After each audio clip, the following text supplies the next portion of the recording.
I came off stage and there wasn't really like, I already kind of knew my answer in the sense of like how things were going to go. And I spoke about it plenty of times we spoke about it with Kess off camera, likewise even on camera, spoke about it to other people in the gym, we spoke about it on the podcast, we spoke about it between ourselves. I said literally about 4 weeks out exactly what I was thinking was going to happen, and you were like, yeah, but we'll see, let's just see how it goes, there's no need to stress about that now. Like we committed to this prep for men's physique.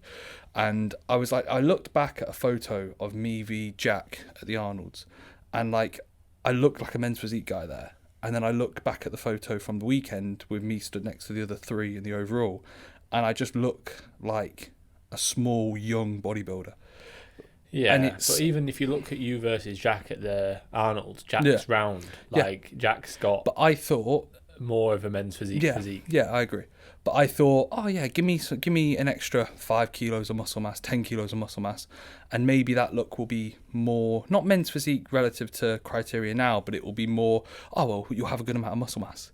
And there's certain limitations, and it's like I said to Finn afterwards, I was like, my physique, I know I look better than I actually thought I would do, which is a positive, but it's also a negative, because I genuinely like didn't think I'd look the way I do. But then when you're getting judged against a criteria, it's like, well, I don't really fit that criteria. And again, I kind of knew that on the way down. If you were to, again, like I said, compare me to the guy that won the overall, his delts far rounder and bubblier, but my delts are more pointy and I'm wider. You then look at, let's say, my back, and my back has like a hell of a lot of tissue, but it's like blocky tissue, and it's not like tapered lines of like a V-taper for men's physique. So it's like I turn to the rear and it's like, oh, my back's just meaty, but it's not like tapered in a men's physique sort of way. I turn to the front and I'm objectively wider than everybody, but my delts are pointy and not like round and bubbly and full. And even my arms are like really conditioned and lined, like they've got, but they're not like full and round. So and then also you then throw in my midsection is not, unfortunately, a black guy's bubbly ab insertions.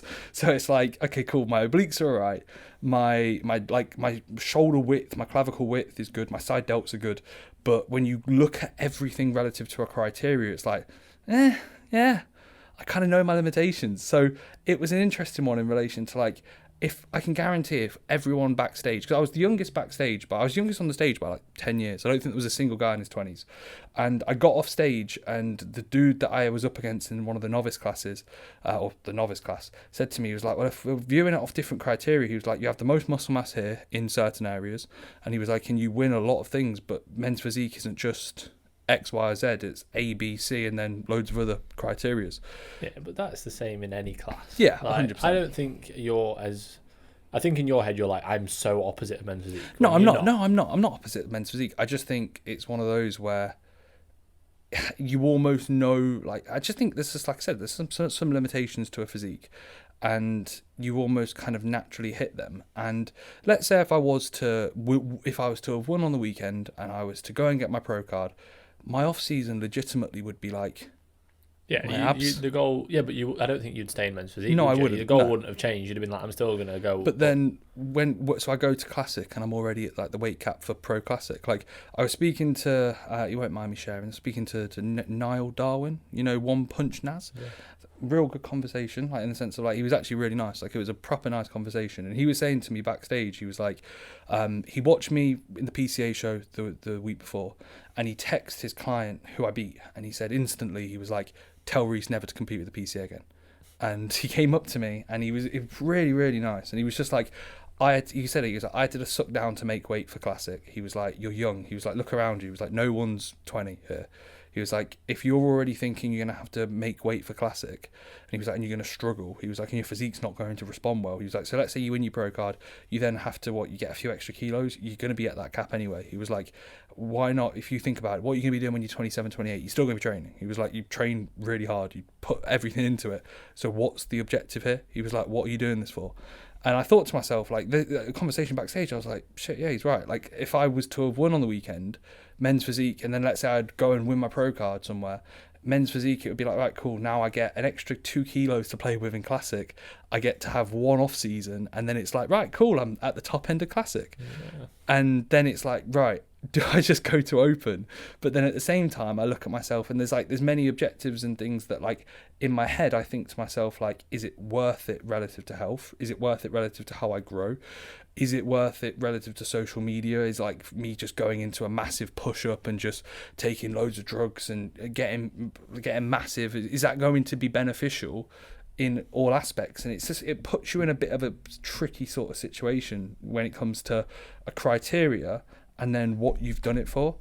So I almost need to, if anything, like I spoke about this to Sanai, and I almost just need to kind of like take a step back and appreciate the fact that I've really enjoyed the process. The prep's been a breeze up until like the last week or two, but even then, like the prep in total has been a breeze. From a social media standpoint, I don't know how many like followers, and I'm not saying I do it for numbers or whatever, but I've gained a lot of traction social media wise, which will set me up to an even greater extent from a business potential, future avenues, all that sort of stuff. And I'm genuinely like so happy with the entirety of the process, bar obviously I'd prefer to have, let's say, come away with bar the results. And I could have easily actually skew it and say, oh well, I should have won the PCA show and I've technically won the open class, so I should be two for two, guys. Where's the medal? You should have I should actually. But in all seriousness, it's one of those where like I've always done this, and this, again, Sanai reminded me of this, I've always done this for my love of training. Like if I think you do forget that when you're like peaking for shows, it's like it all becomes so focused on the look and the result. And it's like I do this out of my training. Like if you think about, let's say, we never ever speak about like, oh, think about stage, think about this. We do it for training. And I think I just need to, if anything, like appreciate the fact that I'm still here, still in the prep. I again, Sanaya said, like, if it was her in the situation, she probably would have been like, oh, I'm done. Like, I'm just going to sack it off. But mentally, I feel like I can carry on. So we're going to get a bit of stage experience. We'll get into this in a short while, showing the legs. But that'll be the next sort of step. And it will just be a case now of, like, I'm here. I might as well push a bit harder, see how things are. Finish the season on an objective high relative to maybe not, like, let's say, actual results, but the fact that the prep in itself has been a breeze. And like I said, I've thoroughly enjoyed it. And I've like, it's just a tricky situation to find yourself in, because I put so much pressure on myself in every aspect. And it's like, I want to obviously be like, oh, well, I've won this, I've done that, I've done this. And when you're, again, what I said last week, when you look at yourself and you think, Jesus Christ, I look really, really good. I trained, and like, I look at myself post-workout and I'm like, God, I did not expect to look like this. Like, I never thought I'd look like this. And that's me saying that. And then you then don't get like rewarded off a criteria. It's a bit of a tricky pill to kind of swallow. But then, like we said, you've got to take a step back and think, I do this out of my love for training. In 6 months from now, my training's going to be wicked. I'm going to be like, let's say a year from now, I might be in another prep, whatever it is. The training is the reason why I do this. And it's one of those where you almost have to, like, I think just taking a bit of a step back and appreciating the whole process of this prep is what I need to do.